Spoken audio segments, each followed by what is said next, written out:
Kapolda Aceh Irjen Pol Hussein Hamidi bersama Bupati Biren Ruslan M. Daud dan Kajari Biren Thohir dan sejumlah pejabat Muspida Kabupaten Biren lainnya pada Jumat lalu memusnahkan barang bukti narkoba jenis ganja sebanyak 2,7 ton di halaman Mapolres Biren, Aceh.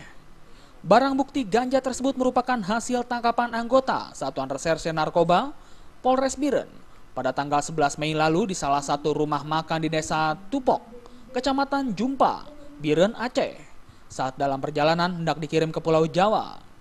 Menurut Hussein Hamidi, barang bukti berupa ganja kering tersebut merupakan penangkapan terbesar di Aceh selama tahun 2015. Sebelumnya juga pernah sudah dimusnahkan seberat 1,5 ton di Banda Aceh. Polres Biren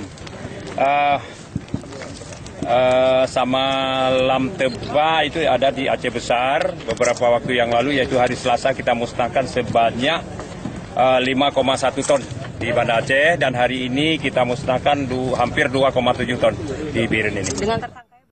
Kapolda juga berharap kepada masyarakat agar segera memberitahukan kepada aparat kepolisian setempat jika ada yang melihat peredaran narkoba di desanya masing-masing. Dari Biren Aceh, Hamdani melaporkan.